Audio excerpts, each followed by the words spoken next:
Bienvenidos a esta nueva edición de España en Concordia. Me van a permitir que me salte un poco el protocolo, porque si empiezo a saludar protocolariamente igual se nos va todo el programa en saludos, pero bueno, quiero saludar al consejero de Salud y Familias, Jesús Aguirre, que se encuentra con nosotros, María Jesús Botella, delegada, hay más autoridades, el delegado de Medio Ambiente, el señor rector magnífico de la universidad. No sé si se me oye bien o no, esperemos que sí, no se oye bien. Bueno, vamos a intentar que la megafonía llegue. Ahora sí que llega, ahora sí se... Bueno, no voy a empezar de nuevo, porque ya no me acuerdo de lo que he dicho, pero sí que vamos a saltarnos el protocolo, porque estamos entre amigos, cosa que nos alegra enormemente que los amigos nos acompañen en esta segunda edición de España en Concordia. ¿Qué es España en Concordia? Pues España en Concordia es una serie de encuentros que hemos iniciado y hemos promovido desde La Voz de Córdoba, y que lo que pretende es hablar precisamente de temas que entendemos que como españoles nos preocupan y nos ocupan a todos. Comenzamos el mes pasado con una invitada de excepción, la política Rosa Díez. Comenzamos hablando, o era la intención era en un principio hablar de memoria histórica, pero al final acabamos hablando de algo que de alguna forma hoy también puede que toquemos. Y es la amenaza que se entiende o entendemos muchos que tiene la democracia oficialmente instaurada desde el año 1978. Hoy queremos hablar de seguridad y de libertad.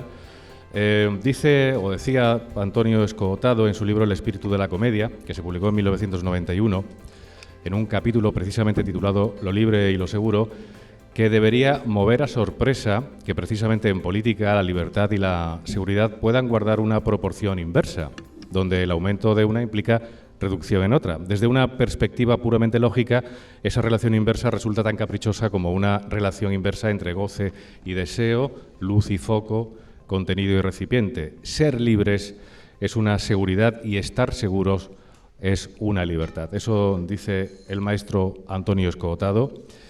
Y por aquí yo creo que vamos a caminar, porque si algo hemos comprobado durante la pandemia y durante el confinamiento es que en pro de la seguridad, sobre todo de la seguridad sanitaria, hemos visto coartados nuestros derechos fundamentales y hemos visto coartada nuestra libertad. ¿Qué ha permitido la pandemia? Pues ha permitido, por ejemplo, una centralización urgente de competencias y ha habido un choque con las comunidades autónomas. Ha habido compras al margen de la ley de contratos del Estado. Ha habido suspensión de actividades parlamentarias. Ha habido requisa de material sanitario. Ha habido decisiones políticas sin un respaldo técnico. Y, por supuesto, y esto también es lamentable y lo hemos sufrido todos, ha habido intentos de control de la información y de los medios de información. El caso, además, que los tribunales han fallado varias veces en contra del Gobierno. Y el Gobierno, que nos ha sorprendido con muchas leyes, también nos ha sorprendido con una que preocupa tanto a políticos, o a algunos políticos, como a juristas. Y es la Ley de Seguridad Nacional, que ahora vamos a intentar también desgranar, aunque no es el motivo principal del encuentro de hoy. Hoy queremos hablar precisamente de seguridad, de ese binomio de seguridad y libertad y del equilibrio que en una sociedad democrática como la nuestra deben tener. Y bueno, para ello yo creo que contamos con dos invitados de excepción. Está con nosotros José Antonio Nieto Ballesteros, exalcalde de Córdoba, es el actual portavoz parlamentario del Partido Popular en Andalucía y ha sido secretario nacional de Seguridad del Ministerio de Interior. José Antonio, muy buenas, te ruego que cojas el micrófono. Muchas gracias por estar con nosotros. Nada, un placer y muchas gracias por invitarme. Te puedo tutear, ¿no? Por supuesto. Son más de 30 años ya que nos conocemos, además, y yo te agradezco que eso hace esto mucho más cómodo. ¿Peligra la libertad en España desde el punto de vista de la seguridad? Bueno, yo creo que estamos en un momento en el que la pregunta debería ser más amplia. Probablemente hay Esta es solo un pequeño piedra de toque, claro. Sí, pero digo, esa pregunta que me parece oportuna, yo creo que en este momento hay una duda razonable sobre si peligra la libertad en el mundo, porque estamos enfrentándonos a una serie de realidades nuevas en la que normalmente la realidad está yendo muy por delante de la previsión legal y de la acción de gobierno. Y eso está provocando eso está provocando que muchas de las decisiones que se adoptan en muchas partes del mundo, esa duda razonable exista. ¿Se pone en peligro la libertad en favor de la seguridad cuando las medidas que se toman no tienen sustento legal o es dudoso el sustento legal? Cuando la decisión no se explica o no se entiende bien por el sujeto pasivo, por aquel que ve afectada su libertad, y cuando, en tercer lugar, no hay una regla básica que viene desde el contrato social de Rousseau, que es el acuerdo para que una sociedad ceda parte de su libertad a cambio de tener más seguridad. Esas tres cosas no están bien resueltas en este momento, en general en el mundo, particularmente en España, y creo que tenemos la obligación de resolverlo cuanto antes. A ti te tocó vivir un periodo complicado de la historia de España, en octubre de 2017, donde hubo que suspender algunos derechos o por lo menos una autonomía. Sin embargo, bueno, la libertad realmente no se tocó, no peligró como tal. Te decía que eso es lo que al final tenemos una realidad en la que todos los derechos se interpretan desde el punto de vista del sujeto pasivo o del entorno en el que se manifiesta. Nosotros, en todo lo que tuvo que ver con el 1 de octubre, teníamos una obsesión que era que todas las medidas tuviesen un soporte legal, Ajá. que todas las decisiones derivaran de una resolución judicial. Nosotros en todo momento estuvimos actuando como policía judicial con el mandato del Tribunal Superior de Justicia de Cataluña, posteriormente también con el respaldo del Tribunal Constitucional, y sin embargo, si uno lee los medios de comunicación o escucha a algunos responsables políticos, a muchos responsables políticos en Cataluña, todos alegaban que había una limitación flagrante de derechos civiles y de libertades individuales. No digo nada con la realidad que vivimos el 1 de octubre, donde la policía tuvo que hacer su trabajo y emplear la mínima fuerza imprescindible para cumplir y hacer cumplir la legalidad y cumplir un mandato que recibieron de una autoridad judicial, que es lo que le corresponde a cualquier cuerpo, fuerza de seguridad, cualquier miembro de la fuerza del cuerpo de seguridad del Estado, que es lo que hicieron, ¿no? Bueno, tendremos oportunidad, supongo que también de hablar de esto, pero vamos a presentar al siguiente invitado, que también es de sobra conocido de todos ustedes. Es Francisco Muñoz Usano, doctor en Derecho, presidente de la Asociación Española de Estudios de Derecho de la Seguridad. Es el actual presidente, como saben, del Consejo Social de la Universidad de Córdoba. El currículum de Francisco Muñoz Usano es muchísimo más extenso. Yo creo que, de hecho, si alguien ha robado una goma en el Corte Inglés, seguro que lo pilla Francisco Muñoz Usano, porque es diplomado en criminología. Francisco, muy buenas y bienvenido. Muchísimas gracias por estar con nosotros. Muchísimas gracias por la invitación. Sobre todo nos alegra una cosa del currículum de Muñoz Usano, y es que es un especialista en seguridad. Es algo que a él le ha movido personalmente, ¿no? Es una especie de vocación la seguridad en su carrera, en su trayectoria como jurista. Bueno, realmente cuando yo termino mi carrera y empieza en esa fase que es el posgrado, la especialización, pues lo primero que me llamó la atención fue la criminología. Y después tuve la oportunidad de participar en una especie de posgrado en la Universidad Politécnica de Madrid con la Sociedad Americana de Seguridad Industrial, que es, digamos, la entidad más significativa. Y ahí pues nació en mí, yo creo que debió ser un virus de esos que no estábamos vacunados, que es el derecho de la seguridad. Es decir, y eso enlaza mucho con la respuesta que nuestro invitado también de hoy, que es un lujo compartir taburete y mesa alta con José Antonio, ha dicho, ¿no?, que es la vinculación entre la seguridad y el derecho.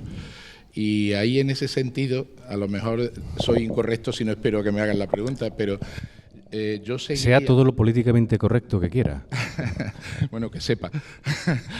Yo seguiría el argumento de José Antonio en el sentido de ese episodio de las libertades. Sí. Yo creo que también hay una libertad que se tiene que respetar, que es la libertad a que las cosas se hagan legalmente. Es decir, esa que realmente llamamos seguridad jurídica. Sí. Pero la libertad de que las decisiones, de que las inquietudes, de que las iniciativas se desarrollen legalmente, esa iniciativa de algunos tienen que respetar mi libertad, mi derecho a la seguridad jurídica. Eso es lo que yo creo que en aquel episodio, José Antonio ha explicado muy bien, se vio conculcado, Y yo creo que esa libertad de todos los demás es la que también había que respetar y el Poder Judicial ordenó respetar. Y lo sigue haciendo. Tenemos aquí al consejero de Salud, que hay medidas que quiere implantar la Junta de Andalucía y que el Tribunal Superior de Justicia de Andaluz pues no ha permitido. O sea, eso es así. Vamos a hablar de la seguridad nacional, vamos a hablar de la reforma que está encima de la mesa, porque este es un tema ciertamente sabroso por todo lo que ha venido antes, todo lo que se ha legislado con este Gobierno y sobre todo a raíz de la pandemia y de la situación de confinamiento. ¿Peligra la seguridad nacional como para abordar una reforma como la que plantea el Gobierno? Y cuando hablamos de seguridad nacional, ¿de qué estamos hablando exactamente? Te estás metiendo en un jardín, ¿no sabes? Sí. Podríamos aburrir aquí al doble de la audiencia que tenemos y estar 3 horas para explicar lo que has preguntado, pero voy a responder otra cosa y voy a aliviarle a ustedes de esa respuesta que hubiese sido un plomo insoportable. A ver, tenemos un problema de percepción y de tranquilidad de muchos ciudadanos, no digo de todos. Perdona que te interrumpa. Fíjate, cuando hablabas de Cataluña, al final iba a decir que era también un problema de percepción por parte, en este caso, de los ciudadanos catalanes, ¿no? Efectivamente, es que eso tiene mucho que ver con la seguridad y tiene mucho que ver con lo que planteaba Quico Muñoz Usano, que para mí sí que es un lujo ahora y muchas veces haber compartido pues muchas reflexiones con él, ¿no? La seguridad, al contrario que otras materias, es algo que tiene que ser perceptible. La seguridad no se arregla aprobando una ley, no se arregla pues teniendo más o menos policías, no se arregla haciendo un dispositivo. La seguridad tiene un requisito, que es que el ciudadano se sienta seguro. Para que se dé esa seguridad hace falta una planificación, hace falta una formación, hacen falta muchos profesionales. Cuando quien no es profesional de la seguridad se mete demasiado en materia de seguridad, acaba generando inseguridad y eso pues creo que debería servir, ¿no? ¿Qué está pasando ahora? Pues que hay mucha gente que no sabe de seguridad, de la que la mayoría de la sociedad no se fía, que está metiendo las manos en temas de seguridad y eso genera un problema.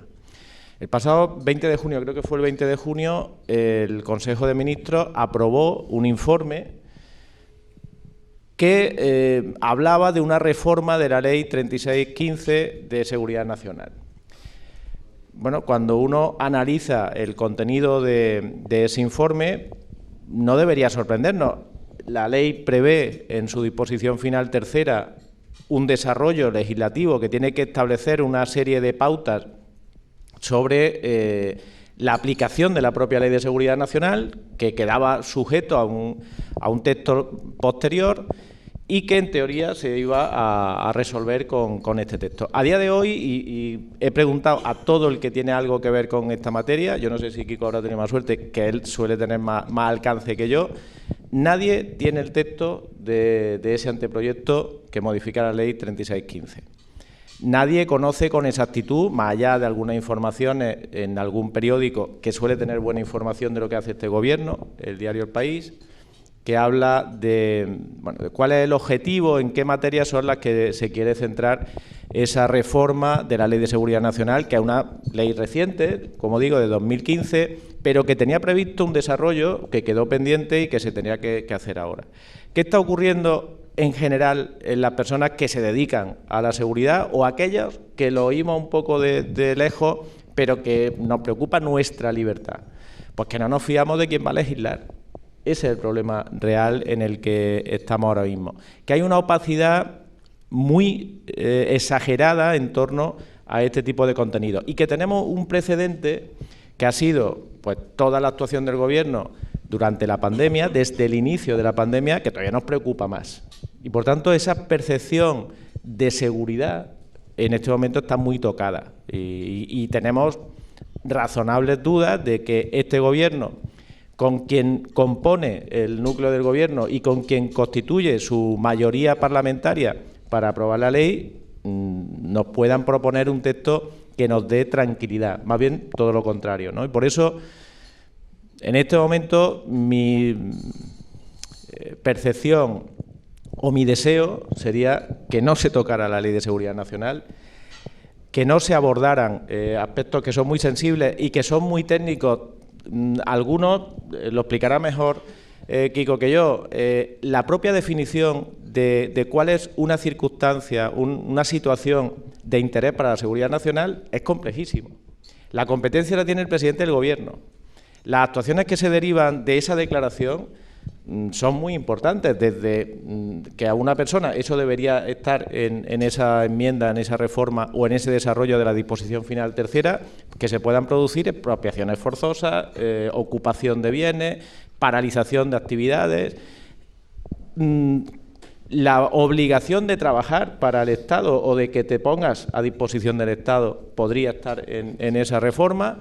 Y, por tanto, bueno, pues estamos hablando de aspectos muy sensibles que requieren de un acuerdo político que en este momento no se da y de un respeto y de una tranquilidad en torno a quién está detrás de la redacción de esas leyes, sí, que en este momento creo que no se produce, ¿no? Ciertamente es así, no se tiene constancia fehaciente de cuáles son los puntos de la reforma de la Ley de Seguridad Nacional, pero bueno, por otra parte es la práctica habitual de este Gobierno con casi todas las leyes. Ha ido filtrando, ha ido soltando macutazos y al final, bueno, pues ha ido legislando. Esto es así. Hablas de la seguridad y pones por delante la seguridad, pero ¿qué pasa con la libertad? Bueno, porque dices que la gente se puede sentir más o menos segura, pero ¿nos sentimos más o menos libres? ¿Vemos peligrar la libertad? Porque yo creo que por encima de la seguridad, por supuesto, está la libertad, ¿no? O no puede haber una sin la otra. No, la libertad es el bien a proteger. La seguridad es lo que en teoría protege la libertad. No podemos confundir las dos cosas, porque entonces estamos en un régimen militar. A esta altura de la película y de la historia ya conocemos muchas derivas en las que para garantizar la seguridad de una sociedad pues se la hace presa de sí misma, ¿no? Y se crea un Estado que bueno, pues la convierte en rehén de la propia existencia del Estado. El bien a proteger es la libertad, la seguridad son las medidas imprescindibles, básicas para mantener esa libertad, y hay una serie de actuaciones que se activan, y así lo recoge la Ley de Seguridad Nacional, cuando se produce una determinada circunstancia donde puntualmente y de acuerdo a los parámetros que fija la ley se limita la libertad de la sociedad para recuperar inmediatamente en el menor tiempo posible esa libertad. Este Gobierno, el actual Gobierno, no ha entendido esas pautas y tiene probablemente mucho que ver con quién compone esa mayoría en la que se apoya el Gobierno para aprobar sus leyes. No ha entendido ese funcionamiento y ha gestionado mal la pandemia, ha gestionado mal el reparto de competencias entre las distintas comunidades autónomas, ha entendido mal la relación entre administración pública e iniciativa privada, ha entendido mal la relación con los ciudadanos en las que supuestamente para protegerlo, pero sin ningún amparo legal y sin ninguna explicación, se han tomado decisiones que limitan libertades sin saber realmente, los famosos expertos que nunca aparecían, ¿no? Que tomaban medidas supuestamente para darnos seguridad desde el punto de vista médico, limitando de forma severa nuestra libertad, pero sin saber cuál era el soporte. No conocimos nunca a los técnicos. Bueno, luego supimos que no había técnicos y que eran pues decisiones unilaterales, más o menos arbitrarias, de quien tenía la responsabilidad de gobierno. Su sanchidad, que diría nuestra anterior invitada, Rosa Díez. Kiko, bueno, te puedo llamar Kiko y te puedo tutear, que yo antes le he pedido permiso para ello a José. Sí, digo que si quieres hacer algún apunte al hilo precisamente de lo que estaba comentando José Antonio. Me ha resultado muy inspirador el comentario de José Antonio respecto de la opacidad. La opacidad también es un adversario de la libertad. A mí me corresponde solamente, porque hoy estoy aquí a título estrictamente personal y por la sociedad de juristas que estudiamos seguridad, a mí no me corresponde hacer valoraciones muy arriesgadas, sino voy a intentar ceñirme al plano de la observación, ¿no? De los juristas, que a veces observamos, pero a veces observamos perplejos, ¿no? Y efectivamente la opacidad tampoco es precisamente lo que nos permite a los juristas nuestra libertad de análisis y de crítica o de incluso apoyo, ¿no? Pero la duda es la siguiente: si hablamos de reforma de la ley o hablamos del desarrollo de aquella ley, porque eso es fundamentalmente distinto. Y eso unido a que no podamos encontrar el texto, que ha sido filtrado a ciertos medios porque yo me he tenido que nutrir, supongo igual que sí. de lo que dicen los medios. Claro, los medios dicen su opinión respecto de un texto que los demás no tenemos. Si es el desarrollo reglamentario, estaba ya previsto en la Ley de Seguridad Nacional y se frustró pues por las circunstancias que motivaron el cambio de gobierno que todos recordamos. Pero si lo que se pretende es cambiar los principios rectores de esa política de seguridad nacional, eso es mucho más delicado. Porque yo, que no estoy muy acostumbrado a este formato y por tanto me siento un poquito intimidado, pues había preparado como todo clasicón mi PowerPoint, ¿no? Entonces ahí había una lámina que empezaba la política de seguridad prácticamente de 2010. Entonces primero hubo una serie de análisis muy exhaustivos de cuáles eran los riesgos de la sociedad española y de la sociedad internacional en la que nos enmarcamos. Se empezaron a generar, y José Antonio sabe mucho de eso, las estrategias nacionales de seguridad, ciberseguridad, seguridad aeronáutica, seguridad económica, seguridad portuaria, seguridad aeroespacial, y de ahí, más o menos casi en paralelo, se genera la creación primero del Departamento de Seguridad Nacional en Presidencia de Gobierno y después la Ley de Seguridad Nacional. En ese sentido, si ahora queremos reformar esa Ley de Seguridad Nacional sin haber hecho esos estudios de vulnerabilidades, pues algo nos resulta cojo. Si lo que queremos hacer es el desarrollo reglamentario o legislativo en este caso, entonces no debíamos de apartarnos de los principios que entonces se aplicaron. Y en resumen, por vulgarizar un poco la cuestión también y porque yo lo veo muy claro, esto suena a globos sonda. Es decir, no sabemos muy bien lo que vamos a hacer. Bueno, esto es una técnica que ha utilizado todo el mundo, no lo digo como crítica a lo mejor a la situación actual, que también, porque de alguna manera hay que ser realista. Pues saco una cosa, digo unos retazos, espero a ver cómo reacciona la opinión y así me voy orientando. Pero realmente eso lo que encubre es una falta de planteamiento riguroso y sólido. Sí, pero no ha sido un globo sonda, y lo hemos visto todo y lo hemos padecido todos, lo que ha ocurrido durante la pandemia y cómo la pandemia se ha aprovechado no solo para limitar derechos fundamentales y libertades, sino para comprobar algo que a mí me resulta particularmente preocupante y peligroso. Yo no sé si el resto de invitados tienen la misma sensación, y es que los españoles han entregado generosamente gran parte de su libertad. Ciertamente en pro de una seguridad, en este caso sanitaria, pero aquí no ha pasado nada. Parece que se nos ha olvidado que la libertad es una cosa que debemos pelear además todos los días. Sí, hay una sorprendente, no sé, todos habremos oído muchas veces alguna reflexión de algún amigo, de algún medio de comunicación, en el que se decía la sociedad española ha sido ejemplar. Esa ejemplaridad, si uno la mira desde un punto de vista orwelliano, es de una sumisión y de una entrega preocupante, porque aquí nos han dicho, oye, en casa, y nos hemos quedado en casa, mascarilla, y nos hemos puesto mascarilla, no se puede entrar a los bares, y no hemos entrado a los bares. ¿Eso es seguridad? No, eso podría ser seguridad si tuviese un respaldo legal, un asesoramiento técnico, una garantía de que esas libertades tienen un tiempo. Si se toman arbitrariamente esas medidas, son órdenes que la sociedad acata. Y es muy diferente. Yo creo que en ese tema las cosas se han visto de una forma en Andalucía, con una gestión en la que aprovecho que está mi amigo y mi admirado consejero, mi amigo Jesús y mi admirado consejero de Salud y Familia, Jesús Aguirre, que por cierto tengo que decir que le agradezco mucho que esté aquí, pero le agradezco mucho que esté como ha estado, que venga en su moto, que ponga la motilla ahí a aparcar en la puerta, que no venga con la parafernalia de otra época. Que se va a enfadar Salvador Fuente, que también tiene moto, que hombre. También ha venido en la motilla.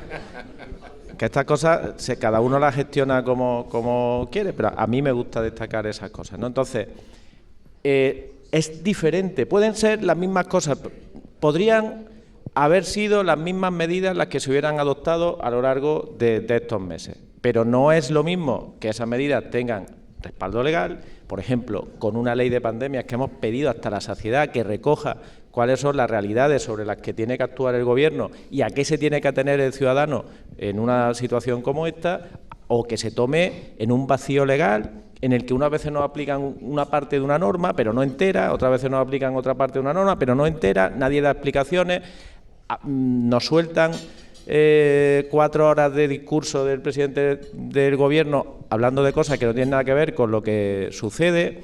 se pone en una tesitura complicadísima a los responsables máximos de la policía o de la Guardia Civil, obligando, no se nos puede olvidar, compareciendo diariamente, sin saber muy bien qué decir, arriesgándose a meter la pata cuando su obligación y su responsabilidad era otra, ¿no? Entonces, esa es la relación que tenemos que tener. Defender la libertad no va en contra, no supone convertirnos en asalvajados, que no entendemos lo que significa una pandemia y que no sabemos que en ese momento hay que limitar la libertad en pos de una armonización de decisiones y de una coordinación entre los distintos niveles administrativos. No, significa que queremos que eso se haga como se tienen que hacer todas las cosas, con una ley que lo ampare, con una coordinación adecuada a nivel técnico, con respeto a las competencias de cada comunidad autónoma, con respeto a la actividad privada que se ha habido, porque aquí estamos hablando de eso, no hemos tenido que quedar en casa, pero ha habido personas que tienen empresas que ha costado la misma vida poner en pie y que las pueden perder o las han perdido o han corrido el riesgo de perderlas sin saber muy bien a qué respondían las decisiones que se han adoptado, ¿no? Y en el seno de la representación de España, la suspensión de actividades parlamentarias. Por ejemplo, que no sabéis lo complicado que ha sido. A mí me ha tocado en el Parlamento de Andalucía, cuando debatía con los demás, yo me encontré una decisión que se adoptó por mayoría y que no entendía, que era: paramos la actividad del Parlamento. Bueno, pero ¿quiénes somos nosotros para parar la actividad del Parlamento? Yo soy el portavoz de un grupo parlamentario. ¿Cómo voy a decir yo que se para la actividad del Parlamento? No, pues se para la actividad del Parlamento. Al final conseguimos una solución híbrida, que es que se aprobara o que se constituyera la Diputación Permanente, que es el órgano que funciona cuando se dan vacaciones parlamentarias, y que se hiciera telemáticamente, y bueno, pues mantuvimos el trabajo parlamentario, cosa que en el Congreso de los Diputados, Andrés, creo que no fue así, y que durante un tiempo se paralizó completamente la actividad parlamentaria. Es decir, el Ejecutivo actuaba sin leyes de amparo, sin control parlamentario, sin rendir cuentas, porque entre otras cosas, pues 6 meses sin aparecer por aquí para dar cuenta de algo tan grave como es el estado de alarma. Y todo eso, pues insisto, ha generado una sensación de, no sé si de inseguridad o de cachondeo, de decir, bueno, aquí qué pasa, ¿no? Que se están tomando medidas y se está decidiendo sobre mi libertad, sobre mi negocio, sobre mi familia, y ni siquiera se establece un mínimo control parlamentario. Esas son las cosas que, si relativizamos demasiado, estamos castigando la libertad en pos de una teórica seguridad que no es seguridad, porque esas medidas las están tomando sin darme garantías de que de verdad eso refuerce mi seguridad, ¿no? Por lo menos lo que hemos visto en muchas de esas medidas del Gobierno de España. Yo no quiero poner a Kiko en la tesitura de hacer una valoración política porque no le corresponde, él es jurista, pero esto desde luego también hay que verlo con una perspectiva política. Quiero decir que todo forma parte de un conjunto y estamos en un país, en una España en 2021 con un gobierno que tiene además unos socios determinados de gobierno que no son precisamente ni garantes de seguridad en muchos casos, ni por supuesto de libertad.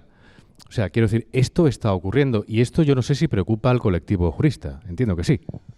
Bueno, la composición concreta de un gobierno no creo que sea la especial preocupación de los juristas, pero más bien... Pero sí porque legislan, claro. Bueno, es legislar el Parlamento, efectivamente, pero sin embargo hay factores que, insisto, a mí no me corresponden y yo creo que no sé hacer análisis políticos, pero sí hay reflexiones. Y aquí tengo que poner un filtro, porque yo reconozco que de la experiencia que pueda tener en análisis de medidas jurídicas relativas a seguridad, yo tiendo a ser muy indulgente en general con las autoridades públicas en situaciones excepcionales.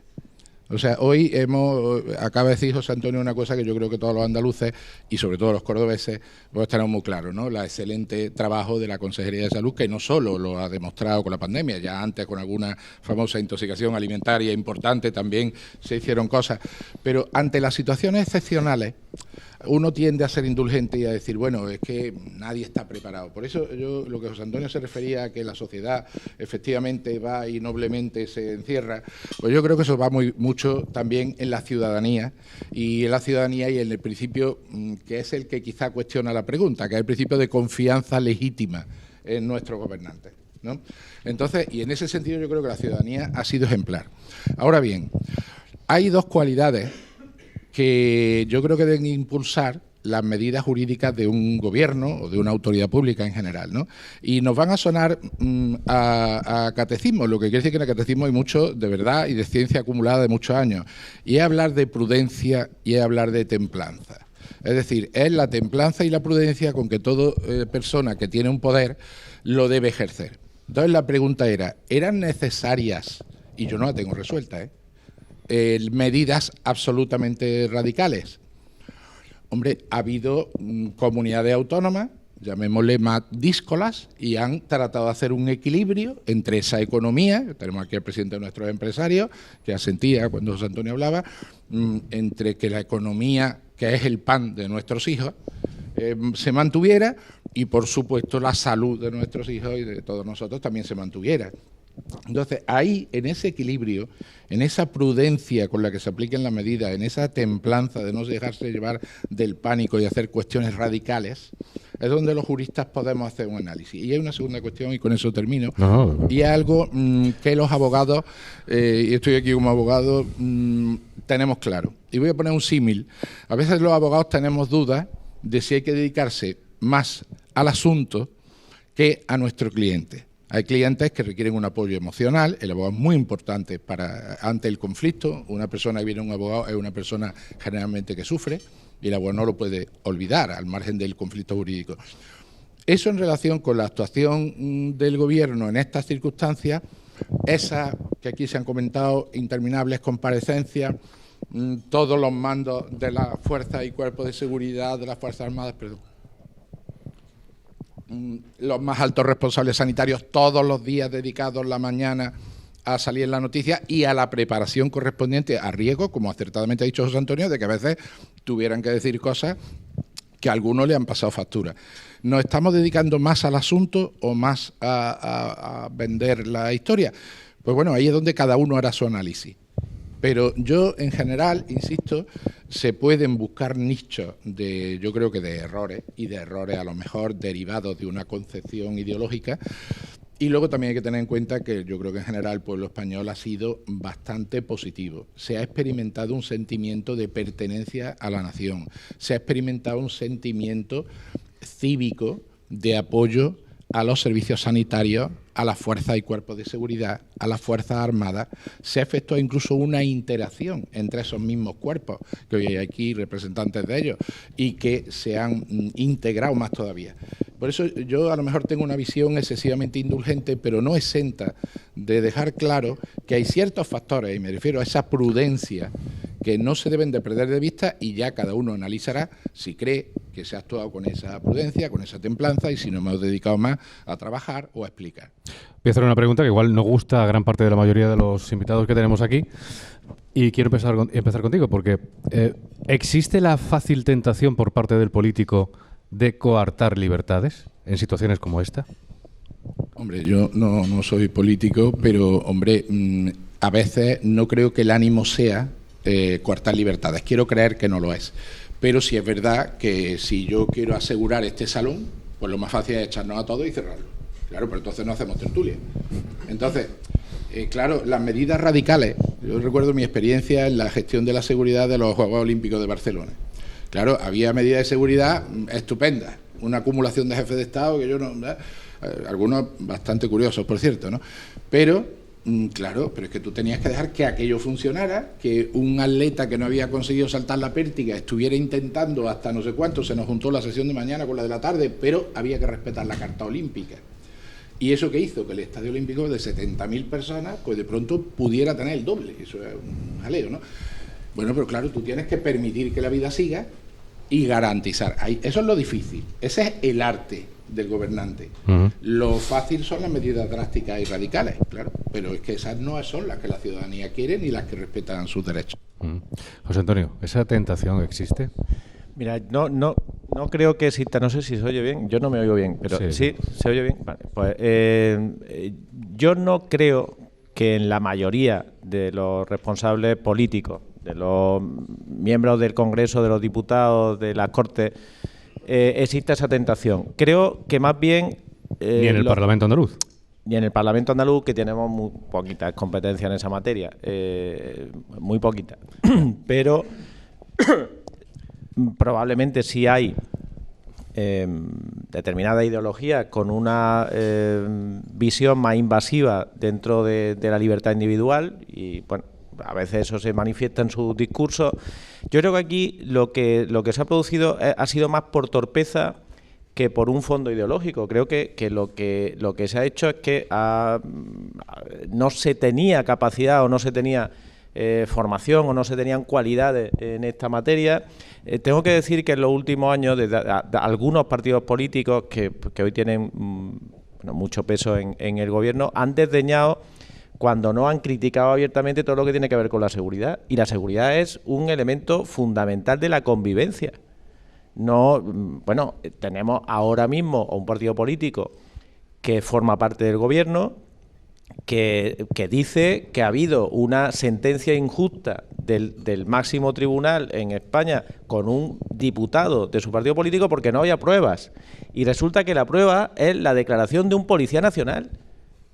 Entonces, cuando dicen que no hay pruebas, es que no hay una cámara o una foto que recoja... No, mire, es que en casi ningún delito... corregirme los juristas en activo, hay una grabación del delincuente cometiendo el delito.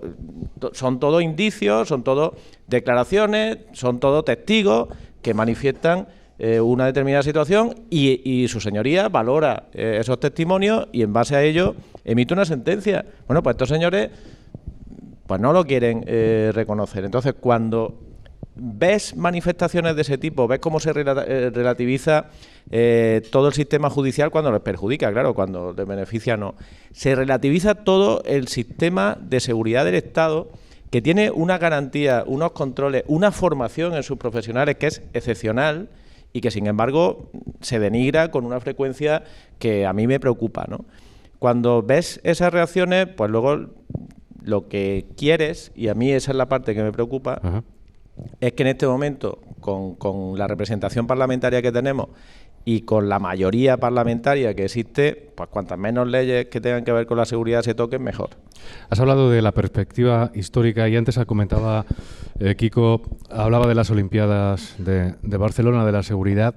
Es cierto que nadie en el mundo se había enfrentado antes a una situación como la que hemos padecido, pero en España sí que, entiendo, tenemos un amplio recorrido, a pesar de la juventud de la democracia, en materia de seguridad. Sobre todo por la lamentable historia que arrastramos de crímenes de ETA, ¿no? O sea, España es un país que su democracia ha crecido, ha nacido, lamentablemente con el terrorismo de la mano, con lo cual eso entiendo que ha obligado a tener unos importantes estándares de seguridad. Choca un poco decir lo que comentabas hace un momento. O sea, no nos hemos enfrentado nunca a esta situación, pero nosotros sí que tenemos un bagaje como españoles, me refiero a la Administración, un bagaje importante en materia de seguridad. No vale como excusa, entiendo el desconocimiento de la pandemia, que por supuesto lo es, ¿no? Me voy a adelantar porque quiero que termine Kiko, porque conoce técnicamente mucho mejor la materia, pero no solo estoy de acuerdo con lo que pregunta, es que voy más allá. Ese bagaje de ETA, ese luchar contra una organización terrorista interior que ha laminado no solo la libertad, sino el derecho por esencia de una persona, que es su vida, ¿no? Digo la libertad porque ha habido secuestros, porque ha habido personas que sin estar secuestradas en un zulo han estado secuestradas en sus casas, en sus pueblos, porque bueno, pues no podían manifestarse, no podían moverse, no podían expresarse con libertad, y a quien lo hacía pues le daban un tiro en la nuca, ¿no? Eso no ha sido exclusivo de España, ha pasado en muchos más países. Pues todos recordamos ahora mismo, se nos vienen a la mente de Iberoamérica, de Asia, pero es que tenemos uno muy cercano, que en el Reino Unido, todo lo que ha pasado en el Ulster, con el IRA, y cómo se ha actuado en los dos países. ¿Cuál es la diferencia fundamental desde mi punto de vista? En los dos, afortunadamente, se ha derrotado al terrorismo, pero con diferencias. En España no ha habido una ley de excepción de derechos y en el Reino Unido sí.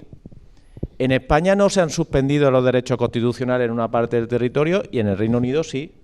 En España no se ha sacado el ejército a la calle para combatir ese terrorismo y en el Reino Unido sí. Aquí se usaba mucho esa expresión de con la ley, con toda la ley, pero solo con la ley.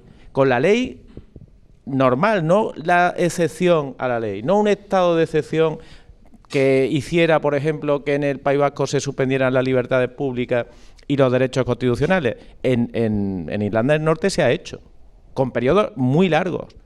Y donde al final quien estaba en la calle era el ejército con las tanquetas y con las metralletas y bueno, pues se veía como una cosa normal. Eso es un éxito de la seguridad española, un éxito que se ha cobrado muchas vidas de policías, de guardias civiles, de políticos, de ciudadanos normales, de empresarios, pero que debería servir para que nos sintiéramos orgullosos. Yo me siento orgulloso de cómo ha funcionado el sistema de seguridad, el sistema de libertades en España. Y probablemente con esa experiencia deberíamos haber resuelto mejor una parte importante de todo lo que ha habido alrededor de la pandemia. Pero para eso tenían que haberle dado la responsabilidad de tomar decisiones a quien sabe de eso, que son pues los máximos dirigentes de la policía, de la Guardia Civil, tenemos grandes amigos, el CNPIC, que es una institución Centro Nacional de Protección de Infraestructuras Críticas. Ahí hay profesionales de altísimo nivel, con una reputación y un reconocimiento a nivel europeo increíble.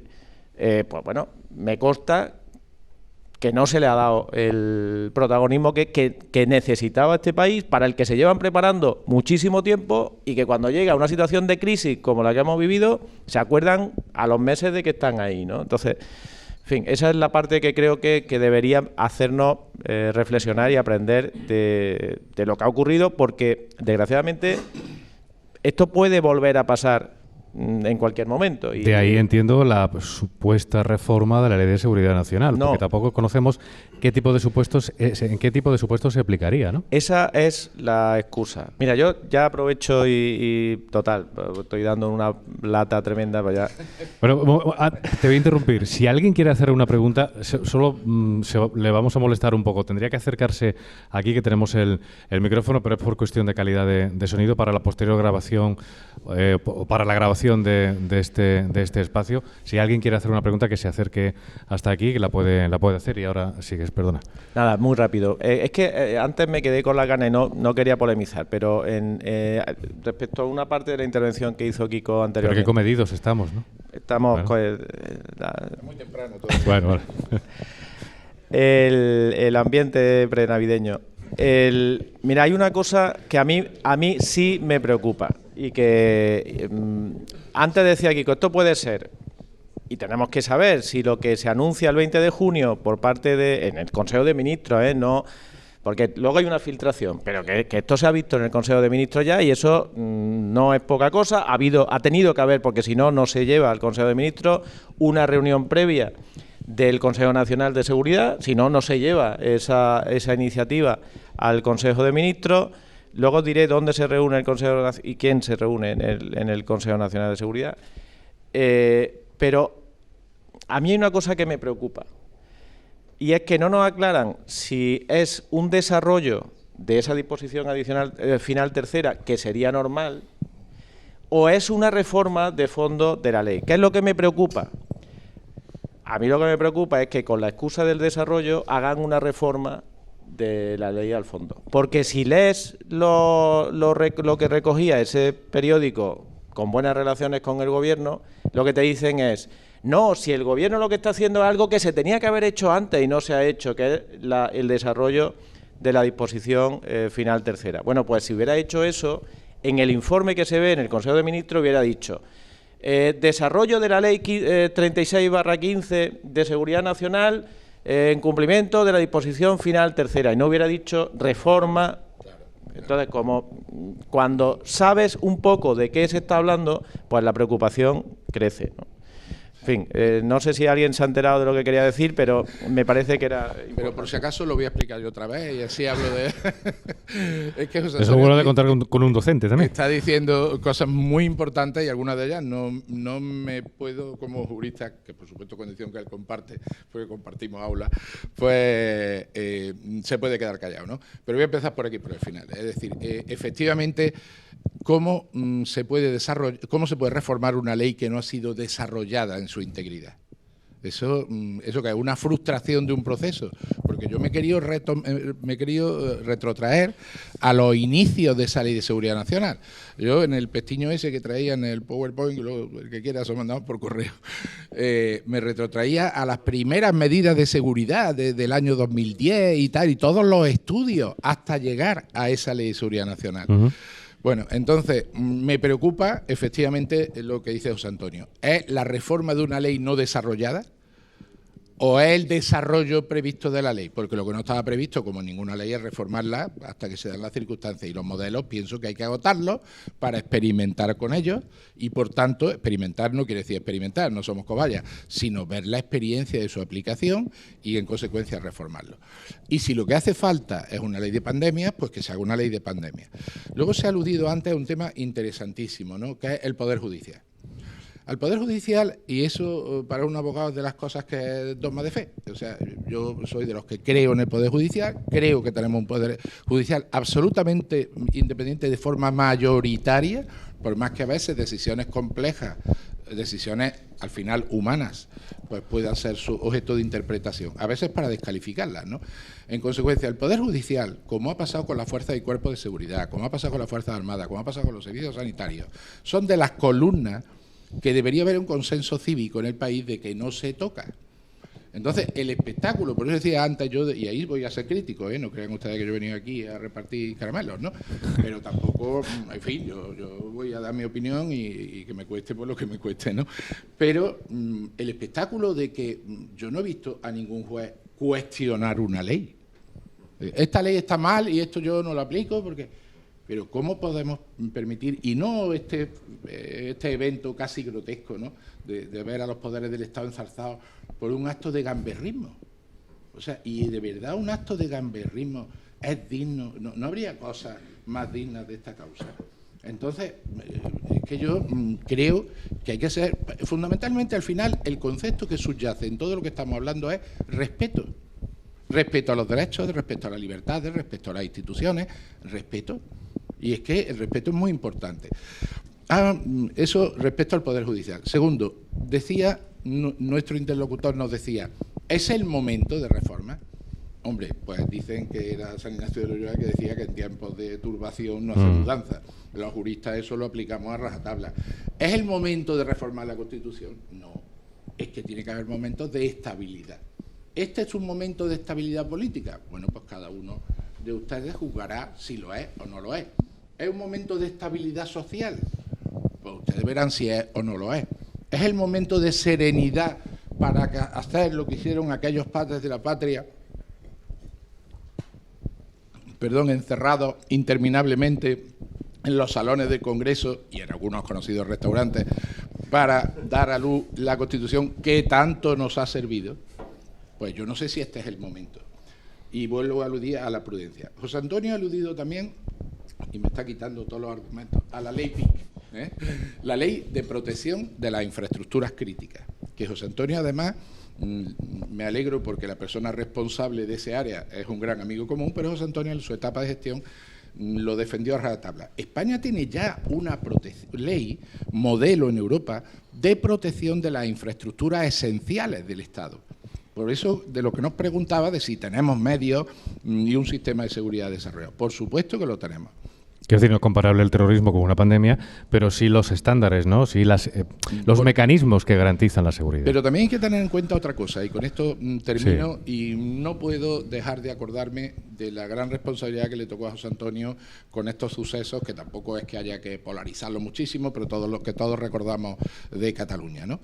Por supuesto, su acción ha sido la acción en aquel momento de la Fuerza y Cuerpo de Seguridad y de sus responsables, fue enormemente criticada, pero analicemos. Las Fuerzas y Cuerpos de Seguridad, digo porque esto es un ejemplo, es un paradigma de lo que se puede hacer en otras ocasiones, tenían una orden judicial. Y la orden judicial era muy compleja, porque la orden judicial decía: vayan ustedes a donde se vaya a votar, impidan la votación, y aquí hago una coma, porque si fuera eso hubiera sido bastante más fácil. Cierro el kiosco, el que quiera que salga, y aquí no entra nadie. Pero es que los jueces ordenaron, y yo ahí como jurista empiezo a, no sé si fue a la vista, claro, de la experiencia, pero esa experiencia no la tiene el juez cuando toma la decisión. No, entre usted, intervenga las papeletas y la urna. Eso fue lo especialmente complicado desde el punto de vista jurídico de esa operación, porque si lo dicen es cierre usted el kiosco y ahí no entra nadie, las fuerzas de cuerpo de seguridad hubieran podido reducir enormemente su actuación y la intensidad de su actuación sobre los derechos de las personas. Pero se les pedía un poco más. Entre usted, registre y llévese lo que haya. Y esa parte es la que provocó escenas, más que nada imágenes, más que resultados concretos, que son los que pudieron ser luego deformados, magnificados y utilizados. Vamos a finalizar. 2 puntos de inflexión en los últimos 4 años en materia de seguridad y de libertad: el golpe de Estado en Cataluña y la pandemia. En la actualidad, ¿la libertad de los españoles está más garantizada por el Poder Judicial que por el Ejecutivo? Bueno, es que la misión del Poder Judicial, o sea, lo normal sería que fuera así. Lo normal sería que el sistema de libertades se apoyara en el Poder Judicial, que es quien ampara derechos, porque además normalmente tiene que discernir entre quién tiene más derechos, porque en esto se suele producir una disputa en el que 2 ciudadanos o varios ciudadanos reclaman unos derechos que no está claro si le corresponden a uno o le corresponden a otro.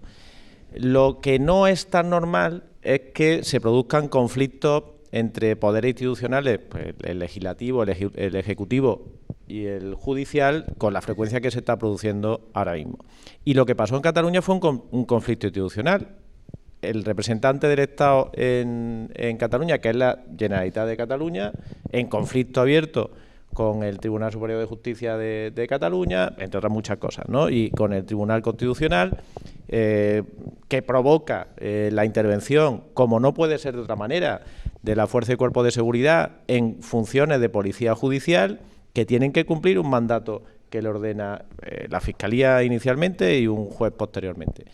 Bueno, eso no es normal. Y eso se tiene que resolver de una forma mucho más natural en España. No podemos permitir, no podemos dejar que sea normal esos pulsos institucionales que se están produciendo. Y en relación a la pregunta que hacía antes, pero que tiene que ver con esta también, una de las claves de la seguridad, y que pues, la Ley de Protección de Infraestructuras Críticas se ve con mucha evidencia, es que independientemente de la naturaleza de la amenaza, la respuesta de la seguridad tiene que ser igual, tiene que ser garantizar el funcionamiento de... Kiko lo ha visto muchas veces. A mí me gustaría que todo el mundo pudiera ver, está en YouTube y lo podéis encontrar en redes sociales, hay una serie de vídeos, hay muchos, no solo uno, ¿no? De lo que significaría para cualquier sociedad, para cualquier ciudad, para un país, el ataque sistemático a una serie de infraestructuras críticas de ese país, empezando por la generación eléctrica, el transporte de carburantes, la distribución de alimentos, el sistema sanitario. O sea, tú ves cómo un país se puede destrozar en poquísimo tiempo si no hay una reacción eficaz de protección de esas infraestructuras críticas. Que eso sea por culpa de un ataque terrorista, o sea por una pandemia, o sea por una fuga de gas, o sea, eso es relativo. La respuesta de la seguridad tiene que ser eficaz, sea cual sea la amenaza que se produce. Y en este tema, en este sentido, tú te das cuenta de muchos de los errores que hemos tenido en este tiempo, porque, insisto, si hubieran dejado a los profesionales tomar decisiones, que están entrenados, que están preparados, que han analizado la realidad en multitud de ocasiones, no hubiéramos visto situaciones esperpénticas como fue la del robo, bueno, no sé, pongámosle todas las comillas que queramos, ¿no? De mascarillas y de material que se hizo en Jaén, en una empresa bueno, por parte del Estado, mandando a la Guardia Civil, que era un disparate. Pues eso se resuelve de otra forma y está previsto y lo hemos ensayado un montón de veces. Pero esa es la forma venezolana de resolverlo. Bueno, pero de verdad que es lamentable porque hemos dado una imagen como país que no es razonable, porque sí sabemos hacerlo, sí tenemos personas preparadas para hacerlo, sí tenemos un sistema ensayado, analizado, que podía haber dado muy buenos resultados si quien está en el vértice de esa toma de decisiones, que insisto, fue un vértice que aprovechando la pandemia o aceleradamente por culpa de la pandemia se improvisó y no funcionó lo que la previsión y la medida en materia de prevención social deberían haber aconsejado, ¿no? Que es que se diera un paso, los profesionales ocuparan la primera línea en la toma de decisiones y se hubiese tomado medidas en esa materia. Por cierto, también en la compra de material exterior, por cierto, también en el uso de material militar, por cierto, o sea, en muchas lo hemos materias, comentado, ¿no? Precisamente al principio. Sí, Me Kiko. gustaría incidir, yo creo que al final, siguiendo la argumentación de José Antonio, lo que los juristas analizamos, y Sí. ya en nuestra democracia hemos tenido muchos gobiernos diferentes, incluso gobiernos diferentes de los mismos partidos, porque la sociedad evoluciona, es un tema también de estilos de gobierno. Es un tema de estilo de administración pública, no quiere decir gobierno en el sentido político. Yo me tocó analizar, hombre, un poco ya, quizá poco objetivo.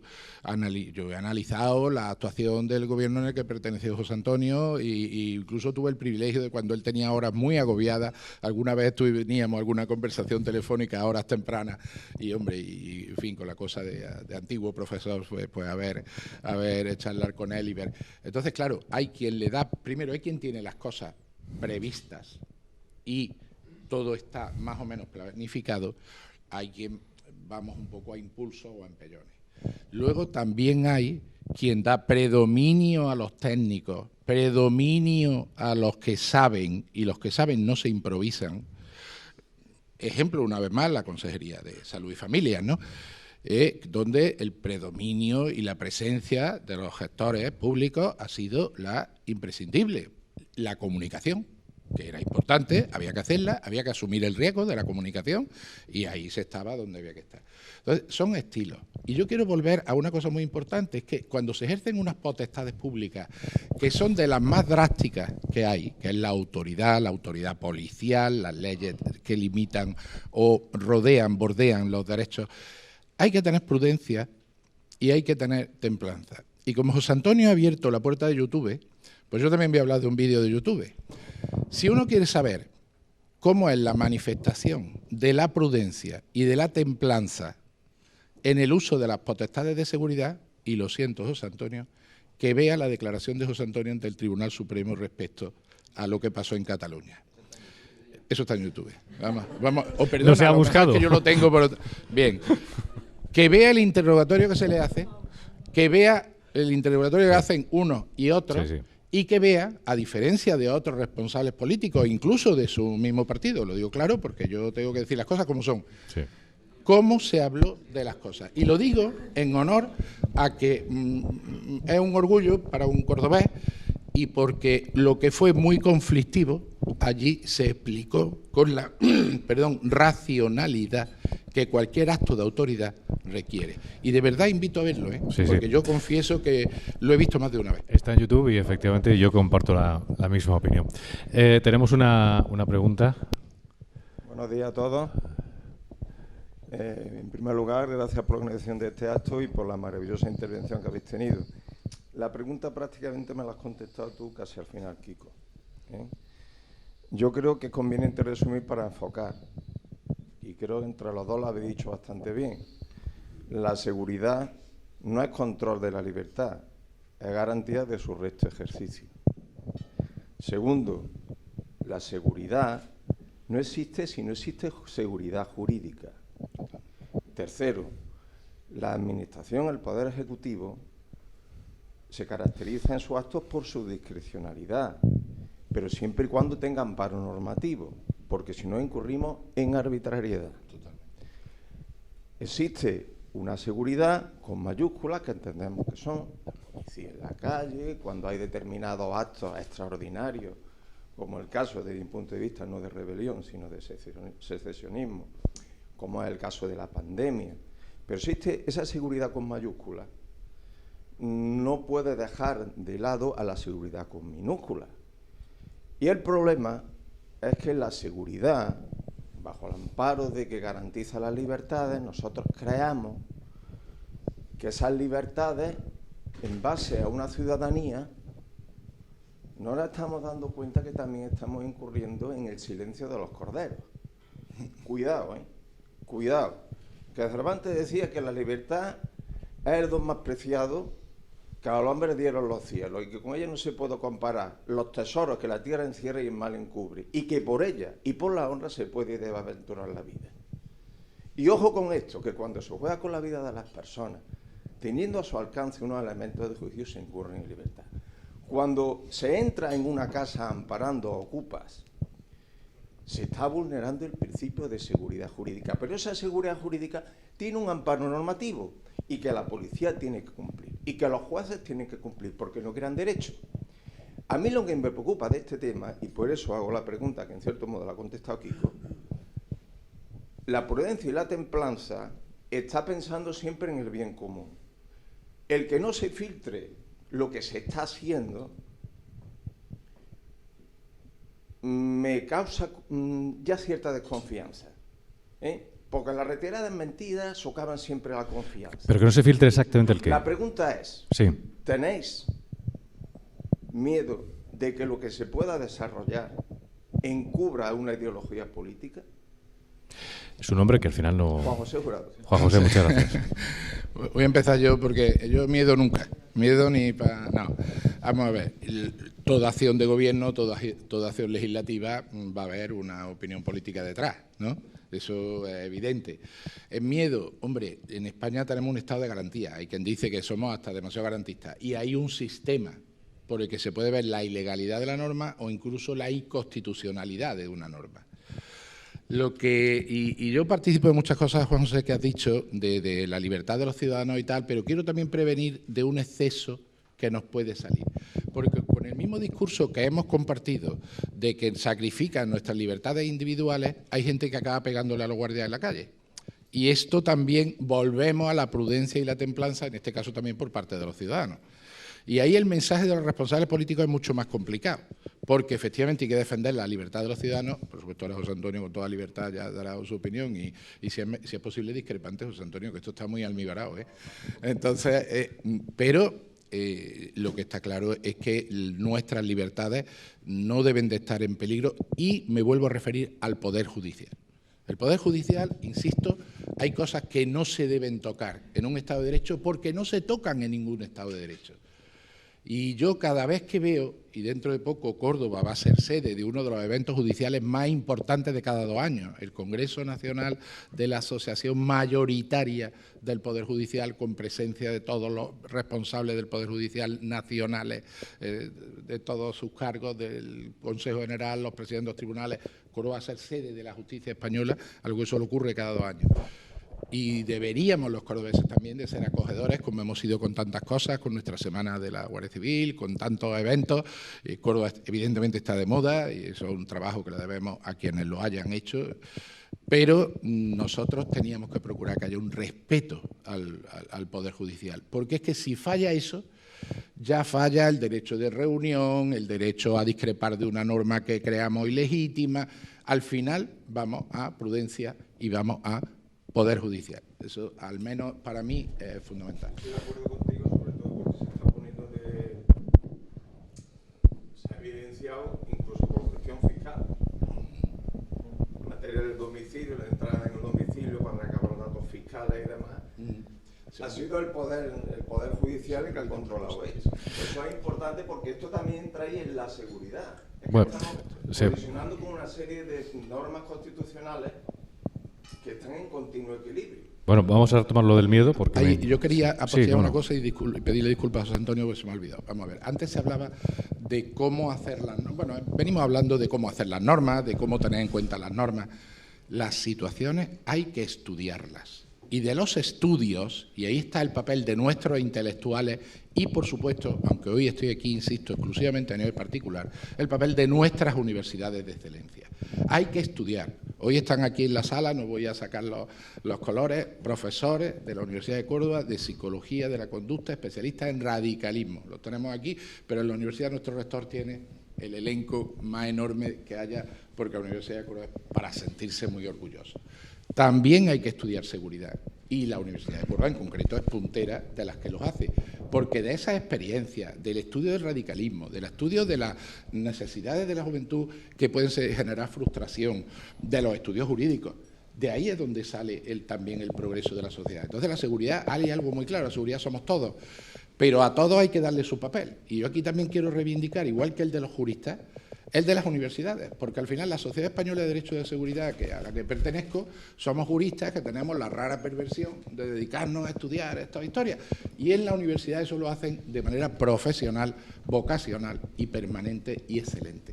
Entonces, lo que hay que abrir es, en vez de estos túneles estrechos y oscuros de saco un papel, sabéis que los primeros ovnis que la gente creía ver eran globos sonda meteorológicos. Bueno, pues aquí hay un globo sonda que lo mismo se transforma en un ovni marciano, ¿no?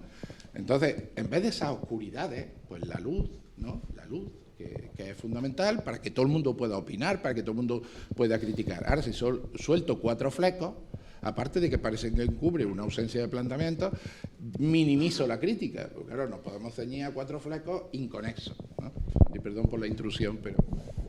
Yo sí quería decir, Juanjo, aparte de que como siempre, joder, yo no sé si lo he dicho, pero lo que quería decir es lo que tú has resumido estupendamente.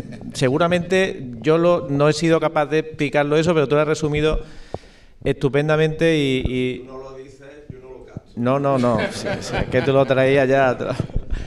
Mira, yo hay una cosa que porque lo demás solo lo puedo empeorar, o sea, la pregunta que tú has hecho, a mí sí me preocupa.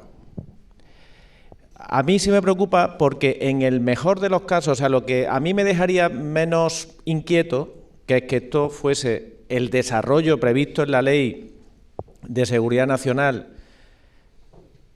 que habría que hacer, se ocupa de cosas muy tentadoras para según qué ideología. Y te digo, en esa ley, que tiene que ser un desarrollo legislativo porque es limitativo de derechos, y como cualquier norma que limita derechos no puede aprobarse por otra vía que no sea una ley, y seguramente una ley orgánica, porque los derechos a los que afecta son esenciales, esta ley se ocupa de adaptar la producción industrial a una situación de interés para la seguridad nacional. Hombre, pues eso depende de qué gobierno, puede ser una cosa o puede ser otra.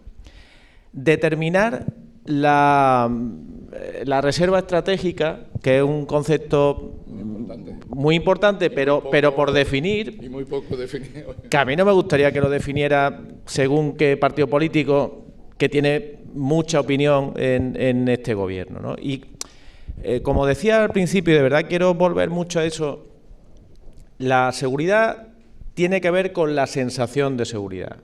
Un régimen, y tiene muy poco que ver con la democracia y muy poco que ver con la libertad y muy poco que ver... yo pongo un ejemplo que se da con mucha frecuencia. Cada vez que tengo a algún amigo, alguna persona que viaja, no sé, yo últimamente me lo decían en Egipto, ¿no? Llegaba y decía, joder, macho, que hay una seguridad de narices. Digo, ¿una seguridad de narices en Egipto? Sí, bueno, allí veía un montón de policías. ¿Y eso es seguridad?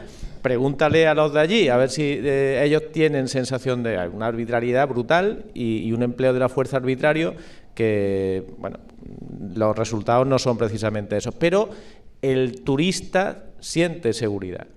Aquí hay otra cosa que a mí me parece importante, que es fundamental para que avancemos y para que evolucionemos como país y como democracia que exista equilibrio y que ese equilibrio se defienda siempre. Siempre va a haber tentaciones, y lo digo, fíjate, mira, pocas personas podrán hablar igual de bien de la policía, de la Guardia Civil que yo, pero muy pocas más que yo, porque de verdad que lo que yo tengo que agradecer más a esa etapa es haber conocido a esos profesionales.